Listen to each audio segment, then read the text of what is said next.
अब देखो जब तुम WWE में ब्रॉक लेसनर को बुक करोगे तो ऐसी चीज़ें तो होनी है। मतलब ब्रॉक लेसनर भूल गए थे कि भाई मैं WWE में हूँ, उनको UFC के दिन याद आ गए।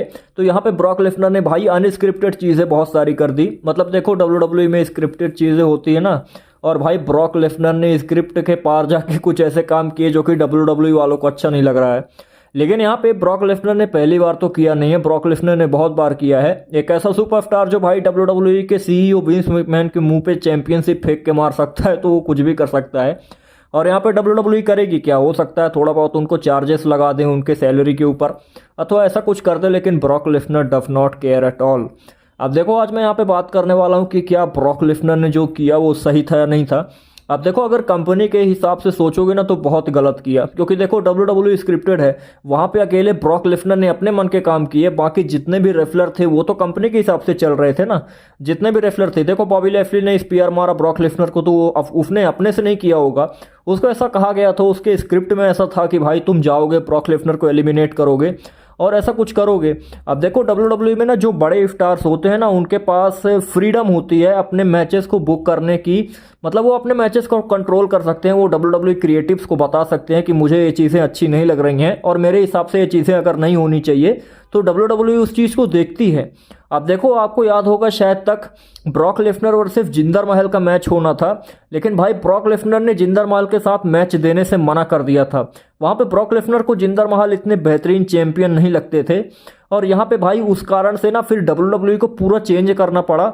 जिंदर महल की जगह फिर AJ स्टाइल्स को चैंपियन बनाया गया, तब कहीं जाके भाई सर्वाइवर सीरीज में ब्रॉक लेसनर ने AJ स्टाइल्स के खिलाफ मैच लड़ा। तो भाई ब्रॉक लेसनर वो एक ऐसा आदमी है कि बुकिंग के पहले अगर उसको कोई अच्छी चीज़ नहीं लगती तो उसको चेंज करा सकता है। लेकिन यहाँ पे एक चीज़ मेरे को समझ में नहीं आई, ऑन द स्पॉट शायद तक ब्रॉक लेसनर ने ये डिसीजन लिया होगा कि भाई रॉयल रंबल में कुछ थोड़ा सा फीका फीका लग रहा है। तो यहाँ पे मैं थोड़ा सा चीज़ें अपने से ही ऐड कर देता हूँ। यहाँ पे देखो रॉयल रंबल में ब्रॉक लेसनर एलिमिनेट होने के बाद जो अनाउंस टेबल पे वो थोड़ा सा वो एक क्या बोलते हैं उसको, मैट टाइप का होता है ना जिसमें रॉयल रंबल लिखा रहता है, फट्टा जिसको बोलते हैं, तो भाई उसको उसने उठा के रिंग पे फेंक दिया। हालांकि जिस चीज को ब्रॉक लेसनर रिंग में फेंका था ना, तो वो किसी सुपरस्टार को लगी नहीं, सब कोई रिंग में कोने पे लड़ रहे थे, तो वहां पे बॉबी लैशली भी बच गए। हालांकि बॉबी लैशली ने जरूर देखा कि ब्रॉक लेसनर फेंक रहे हैं, तो बॉबी लैशली थोड़ा सा किनारे हो गए थे पहले से ही, लेकिन उस वक्त मेरे को लग रहा था कि ये एक स्टोरी लाइन का एक पार्ट है। उसके बाद फिर भाई ब्रॉक लेसनर ने तो एकदम अनबिलीवेबल ही कर दिया, उन्होंने रेफरी को पकड़ के और बैरिकेड के पीछे ऑडियंस में ढूंढ दिया जाके।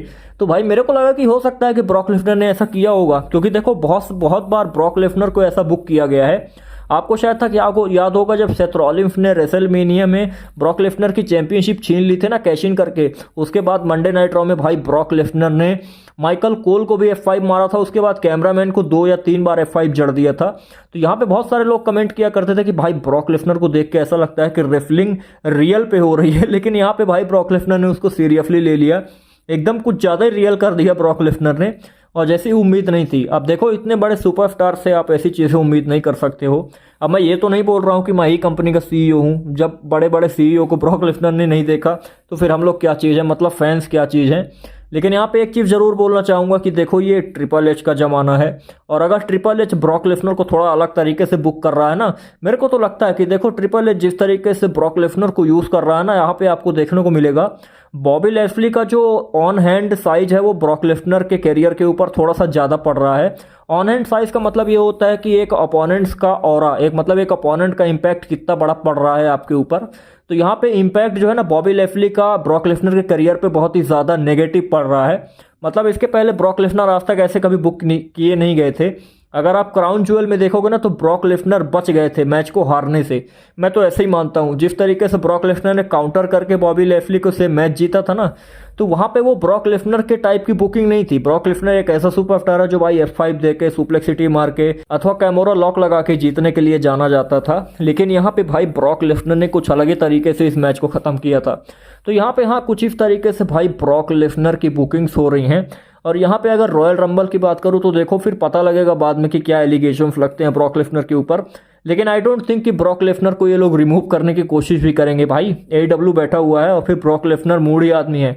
ब्रॉक लेसनर 2002 में जब चैंपियन था तो चैंपियनशिप छोड़ के फुटबॉल खेलने के लिए चला गया था, और जब वहाँ पे सक्सेस नहीं हुआ तो फिर WWE में वापस नहीं आया, वो भाई UFC में चला गया, UFC में चैंपियन भी बन गया। तो हाँ भाई जिद्दी आदमी है ब्रॉक लेसनर, और हो सकता है कि भाई ब्रॉक लेसनर की जिद के सामने WWE थोड़ा सा पीछे हट जाए, उसने कहे कि हाँ ठीक है भाई, अब इतने साल तक हो गए इनको काम करते हुए, हमारे कंपनी के लिए लेजेंड है, और फिर ब्रॉक लेसनर तो भाई UFC का अट्रैक्शन है, तो यहाँ पे WWE भी इतने ज़्यादा कुछ बड़े कदम उठाएगी नहीं। तो कुछ इस तरीके से भाई ब्रॉक लेसनर की करतूत हुई है WWE में।